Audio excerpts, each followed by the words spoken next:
烤饃營養豐富，是我們餐桌上最常見的一道食材。今天搭配燉筍以及瘦肉，分享好吃又營養的下飯菜。大家好，歡迎來到煙火味廚房，操作簡單，廚房小白都能零失敗。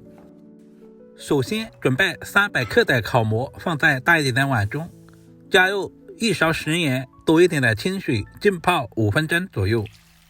因為烤饃生長在潮濕的環境，難免有一些蟲卵或者是細菌，淡鹽水能夠浸泡出烤饃縫隙裡面的一些雜質和細菌，然後再多淘洗2遍，直到把水洗至很清澈。接下來簡单的給下刀，因為烤饃的含水量達到 80% 以上，所以在切片的過程中不需要切太薄，不然口感不好。烤饃富含優質的植物蛋白，容易被人體所吸收，天然鮮味足，還能代替味精，低卡低脂。全部切好放在盤中。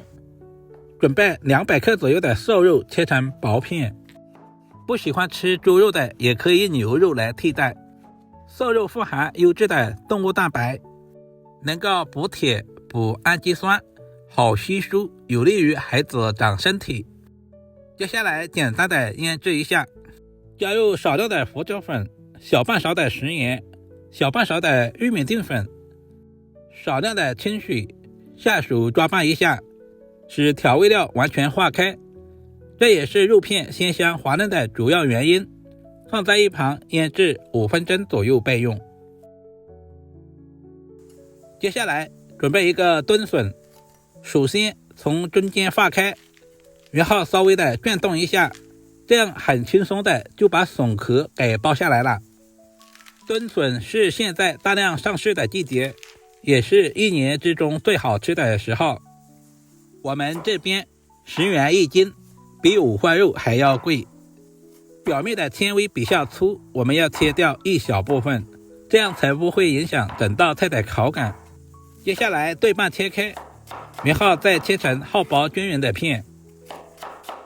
燉筍營養豐富，富含多種礦物質以及維生素，富含豐富的膳食纖維，還可以促進消化。全部切好放在盤中。準備200克左右的青豆放在清水中稍微的清洗一下，這樣可以去除表面的一些雜質或者是灰塵。青豆口感爽脆，也是小朋友們特別喜歡吃的。把洗好的青豆直接控水撈出，放在盤中備用。接下來簡單的準備一些配菜，一小把去皮的大蒜切成厚片，切好放在小碗中。一小塊去皮的老薑对半切開，然後再切成薄片。全部切好和蒜片放在一起。喜歡能吃辣的，準備幾個小米椒切成小圈，如果不能吃辣的也可以不用放。切好放在小碗中。接下來簡單的調個料汁，碗中加入小半勺的食鹽，少量的松茸鮮，少許的白糖，加入大半勺的生抽，少量的玉米淀粉，適量的清水，充分的攪拌均勻。提前調好料汁，這樣可以節省炒菜的時間。接下來準備一鍋開水，加入小半勺的食鹽，少量的食用油，少量的白醋，然後把燉筍直接倒在鍋中。因為燉筍的質地比較硬，我們提前煮2分鐘左右，這樣可以去除燉筍的澀味。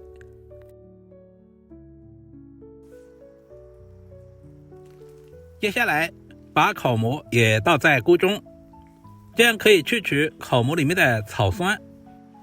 清洗好的青豆也直接倒下去，這樣可以去除青豆的豆腥味。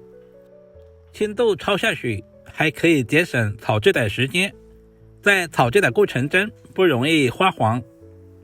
焯水的時間也不需要太長，水開以後大約1分鐘左右，我們就直接撈出來。如果時間太長，營養很容易溶解在水中。焯水的食材直接倒在涼水中，自然放涼，這也是爽脆入味的關鍵，這一步千萬不能省略。把涼透好的食材直接撈出來，控水備用。另起鍋，加入少許的食用油，接下來把肉片倒在鍋中。炒肉片一定要低油溫下入，不然肉片很容易粘鍋。快速把肉片發散開來，這裡我們千萬不能炒太長時間，不然肉片吃起來會發柴、發硬，難以下咽。大約翻炒10秒左右，炒至肉片微微的變色就可以。接下來加入切好的薑蒜片，快速翻炒出薑蒜的香味。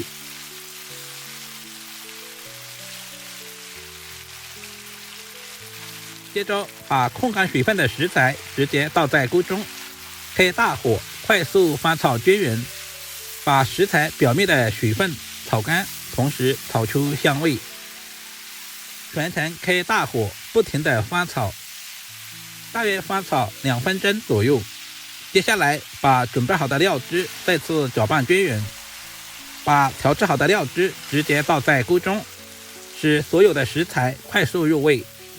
親愛的朋友們，視頻都看到這裡了，借您發財的小手點個讚再走唄。